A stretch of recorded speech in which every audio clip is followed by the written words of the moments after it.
We're going to begin scene 1 of Act 5. This is a very hectic scene. It's a fight scene, and several people do things that nobody can see on the stage. And so this scene has a lot of elaborate blocking that has to be done in order for it to work well. And it's even hard to sort of follow when you're just reading it on the page, but we'll do our best. The first important thing to know is that it's nighttime.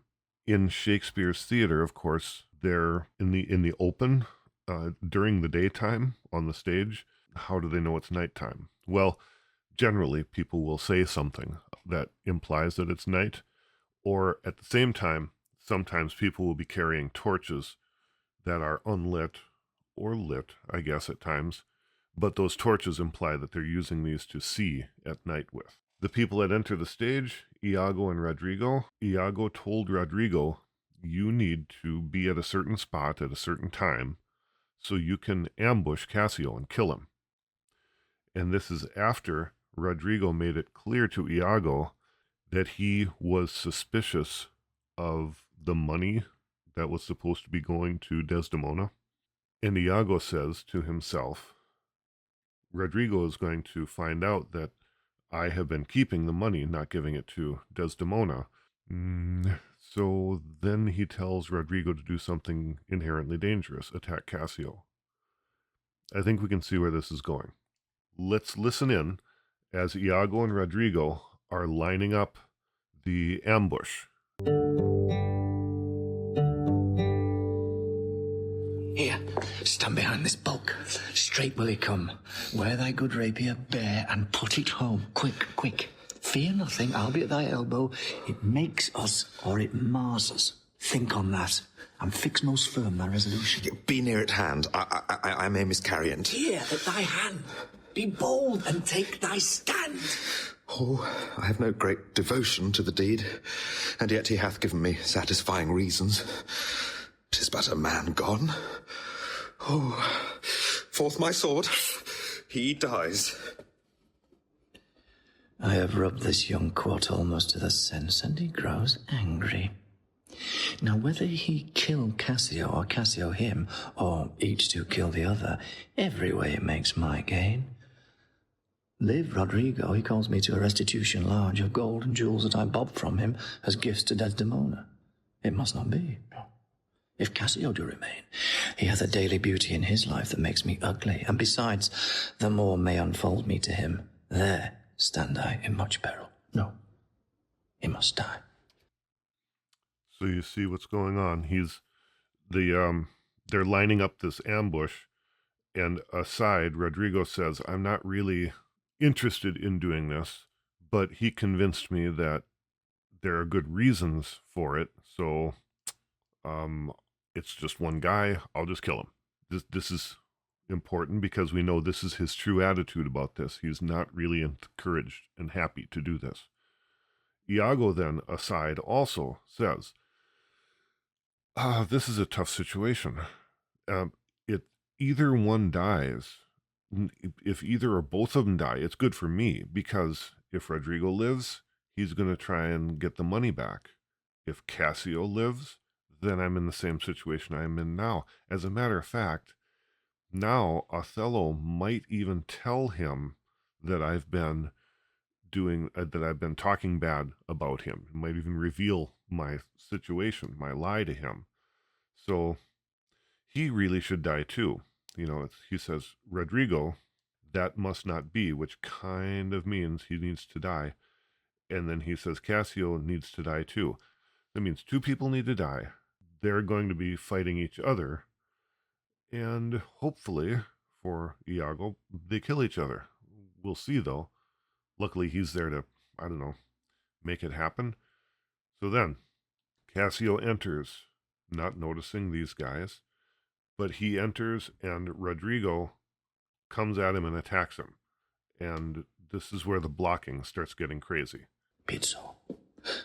I hear him coming. I know his gait. 'Tis he. Villain, thou diest! That first had been mine enemy indeed, but that my coat is better than thou knowst. I will make proof of thine. I'm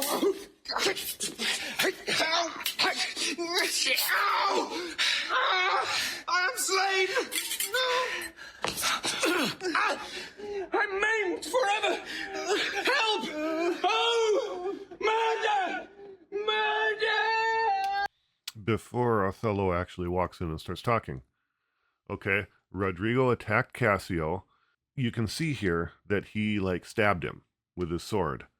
But Cassio says, my coat is too thick.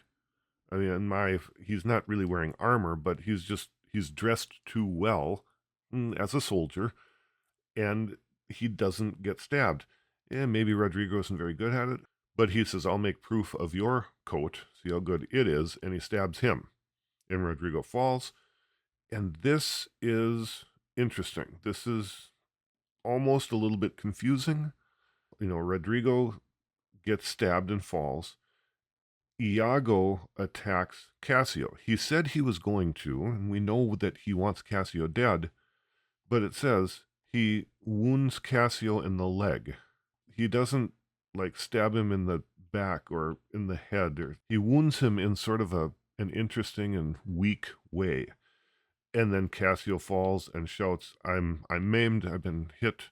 Now, when I've seen this before, this attack where Iago attacks Cassio and just wounds him and then runs out, it's sort of set up as Iago gets stopped before he can completely kill Cassio, and then he runs off. Now, it says Othello comes in, right? But pay close attention here. He comes in unseen and unheard, and then he's going to leave again. He's going to speak aside to the audience without having these people hear him. Now, does Iago hear him or see him when he comes? Maybe. Maybe that's why he runs away. Maybe that's what stops him. But regardless of how it's set up, when normally the way I've seen it done, if it's done on a Shakespearean stage, you have the doors, you have the back curtain, which has been hung in front of Desdemona's bed. She's, still in her bedroom. You also then have the balcony up above.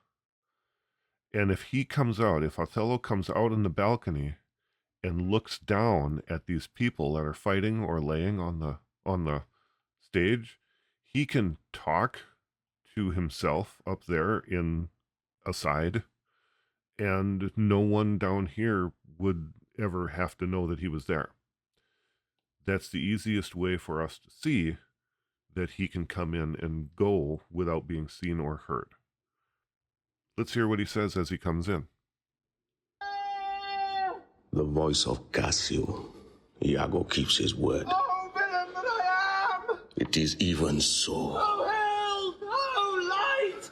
A surgeon! 'Tis he, O brave Iago, honest and just, that has such noble sense of thy friend's wrong, thou teachest me. Minion, your dear lies dead, and your unblessed fate highs. Strumpet, I come. Forth of my heart those charms thine eyes are blotted. Thy bed, lust-stained, shall with lust's blood be spotted. Oh, no! He walks out onto the balcony. He says these things after seeing or hearing Cassio dying, and then he leaves. And what he said is very specific to what he's doing tonight. He says, brave Iago is taking care of his honest Iago, is taking care of his thing, taking care of his friend. He's so just to help his friend resolve this wrong. And then he says, Minion, your dear lies dead. Strumpet, I'm coming for you. Minion and Strumpet, he's talking about Desdemona. He says, half of your team is dead now, and it's your turn next. Your eyes aren't charming my heart anymore. I'm gonna spray your sheets with your blood. Now, he said he was gonna strangle her, so it's not, I don't think he's literally thinking this. He's just gonna kill her, right? So he leaves the stage, and then Lodovico and Graziano come in. Now, we know Lodovico is from Venice. Graziano is too. He's actually Brabantio's brother. We don't know that yet. We'll find that out. But they come onto stage. Remember, Lodovico was just with Othello, and Graziano is just, he's with Lodovico. And again, here we're going to have people that are sort of not visible to some people coming and going, and it's a little crowded and a little confusing, but we'll figure it out how it works. No watch! No passage! Murder! Murder! It is some mischance. The cry is very direful. Oh, hell! Hark! Oh, wretched villain! 2 or 3 groan. It is a heavy night. These may be counterfeits. Let's think it unsafe to come into the cry without more help. Nobody come, and I shall bleed to death! Hark! Here's one comes in his shirt with light and weapons. Who's there? Whose noise is this that cries on murder? We do not know. Did you not hear a cry? Here, for heaven's sake, help me! What's the matter? This is Othello's ancient, as I take it. The same indeed. A very valiant fellow. What are you here that cries so grievously? Iago! Oh, I'm spoiled, undone by villains. Give me some help. Oh, me, Lieutenant. What villains have done this? I think that one of them is hereabout and cannot make away. Oh, treacherous villains. What are you there? Come in and give some help. Oh, help me here. That's one of them. Oh, murderous slave. Oh, villain. Oh, damned Iago. Oh, inhuman dog. Kill men in the dark? Where be these bloody thieves? How silent is this town? Oi, murder! Murder! What may you be? Are you of good or evil? As you prove us, praise us. These two guys, Iago is in the end here suspicious of them. Well, who are you guys? Did you do this? Okay, so this moves really quickly. The 2 men are sort of surprised to hear a man shouting about being stabbed. And they say, we're anxious. We can't really go towards this. It might be counterfeit. It might be fakes, luring us in to be attacked. When Iago runs on stage, he says, what's going on? They say, we don't know. And they're somehow on stage that they can't see these 2 guys laying over there. And the 2 guys laying over there aren't necessarily laying next to each other, because they seem to go to one and to go to Cassio first and then get sent over to Rodrigo. So they're spread out on stage, and if it's dark at least, then that makes sense why they can't see each other very well. When Iago asks Cassio what happened, he says, oh, I got stabbed by some villains. Give me some help. One of them, I think, is over there because he can't get away. And that's when Iago goes over and sees Rodrigo laying there. Iago just said a little earlier, it'd be nice if he was dead so that I didn't have to worry about that money. So now he has a good reason. He can kill the guy and say he's defending Cassio. Or maybe he's going to die anyway from his wounds. Who'll know if he got like one more wound? Anyway, you look at it. He stabs Rodrigo, kills him, and Rodrigo dies. And then Iago says, oh, you're going to kill men in the dark? And then he says, who are you guys? Are you part of the problem here? And Lodovico says, no, we're not. And Iago recognizes him. Oh, you're Lodovico. You're the guy who's from Venice, right? And the scene goes on. You shall prove us, praise us. Signor Ludovico? He, sir. I cry you mercy. He's Cassio, hurt by villains. Cassio? Lowest brother. My leg is cut in 2. Marry, heaven forbid. Light, gentlemen, I'll bind it with my shirt. What is the matter, Ho? Who is it that cried? Who is that cried? Oh, my dear Cassio. Oh, my sweet Cassio. Oh, Cassio, Cassio, Cassio. Oh, notable strumpet. Cassio, may you suspect who they should be that have thus mangled you? Now, when Bianca comes on, Cassio is leaving Bianca's house when he gets attacked. Not like directly outside of her door, but, probably down the street a little bit. So for her to enter is not completely surprising.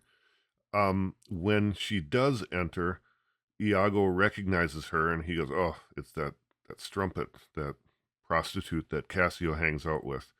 And he sort of ignores her and goes and talks on with Cassio. Who did this? Who do you think did this? No, I'm sorry to find you thus. I have been to seek you. Let me at garter. So, Oh, for a chair to bear him easily hence. The lassie faints. Oh, Cassio, Cassio, Cassio. Gentlemen all, I do suspect this trash to be a party in this injury. Patience, a while. Good Cassio. Come, let me alight. Know we this face, oh no? Oh, alas, my friend and my dear countryman Roderigo, no. Yes, sure. Oh, heaven, Roderigo. What of Venice? Even he, sir. Did you know him? Know him? Aye. Signor Gratiano, I cry you gentle pardon. These bloody accidents must excuse my manners that so neglected you. I'm glad to see you. How do you, Cassio? Oh, a chair, a chair! Roderigo? Tis he. Ah, that's well said, the chair. Some good man. Bear him carefully from hence. I'll fetch the general surgeon. For you, mistress, save you your labour. He that lies slain here, Cassio, was my dear friend. What malice was between you? None in the world, nor do I know the man. What, look you pale?